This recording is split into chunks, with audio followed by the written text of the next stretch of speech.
Hey there, intermediate students. Hope you're doing well. I haven't been doing too many videos for you, but I wanted to show you today how to make a lid. And there's different ways to make lids. And the next 2 weeks, I want you to create an Egyptian style coil vessel pot that will have, sorry, the camera's hanging from a chandelier and it's moving right now. Well, okay. I want you to make it out of coils. I want the lid to have an animal, or you might say like an effigy on top of it. All right. So let me show you a few lids. So this is a vessel that would be, similar to what you're going to make. You can make it pretty much any size. And then it has this lid. And the lid needs to have a flange, or it's called a gallery, on it. So how we're going to do it is we're going to make it all out of coils. And then the flange would be an extra coil. The extra coil or flange fits directly in the vessel, so it doesn't slide around too much. This one is actually a tiny bit loose. Okay, so the flange goes down into the vessel. So you have to make the vessel first, and then you make the lid. So here's another example. This is a throne teapot, but this is a taller flange. It only needs to be a coil tall or two, but you can see it fits right in the pot, okay? And it doesn't move around, okay? That's the point, okay? So this is very stable. So again, it goes in perfectly. All right, so that's one.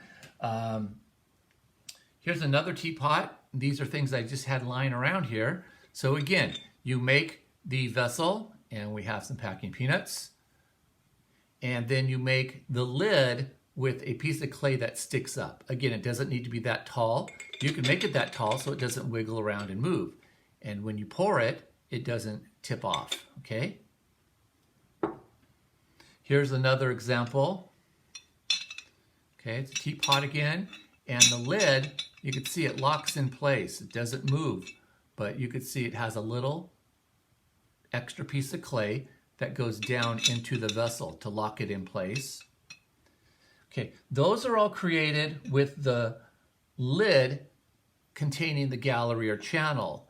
Some artists will create the gallery or channel on the vessel itself, and you could do that by just putting an extra coil on the inside of your vessel. I hope you could see that, all right? And then the lid is essentially a small bowl, like that, okay? This is by Mark Burns from Tennessee. All right, so there you go. So that's one way to do it. I think we should do for this project the gallery on the vessel. I'm sorry, I'm trying to get that to be still. All right, so how do we do it? So what I've done is rolled out some coils, and then in this lesson, it's not like the Jamon where you have to leave the decoration. In this lesson, all the coils will be blended together, okay? And so the coil is just a building method, and it's a very traditional building method by almost all cultures throughout the world. So what I'm doing is I'm just taking the coils, blending them all together to create, you might call it a patty or a hamburger, okay, of clay. And this is going to be the lid for an imaginary project. So we're going to just see if we can make it fit on here, okay? So there we have that. And get it more round. We could flip it over and now blend these together.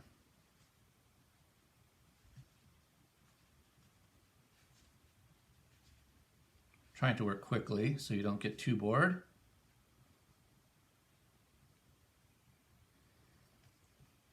And I want to reiterate that this is going to be for a 2-week project, and we're going to make them in the Egyptian style. So I've included some images in this module, and if you have any questions or need any assistance, please call. So what I'm going to do is I'm just going to take this circle here. I'm going to push it on here since we know that's the right size. Whoops. And that's where we're going to make another coil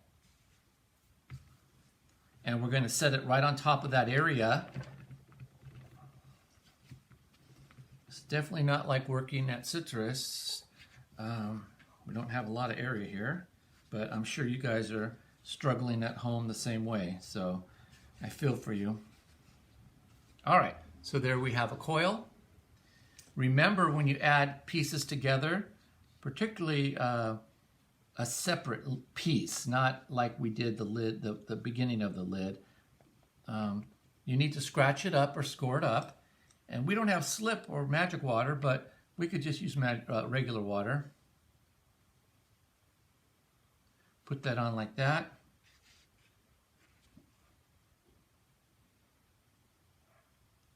And it's a little bit big, so we'll just cut it.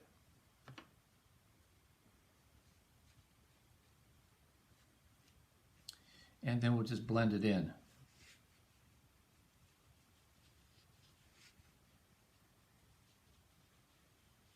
You could use your finger, or you can use the potter's thumb. Obviously, I like to use my fingers the most. Okay.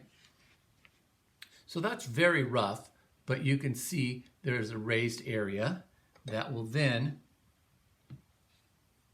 fit perfectly in the lidded vessel. Now, obviously this is a fired piece of clay and this is not fired, so you're going to make the lid to fit exactly on your vessel. Okay? Another thing I'd like to just reiterate is that you should keep your clay nice and moist at all times in the bag. And when you're working on your project, you don't want things to dry out too much. So always have a little water handy, and remember to keep everything covered in plastic. All right, so that's a little bit on lids. And again, if you have any questions, feel free to text or call.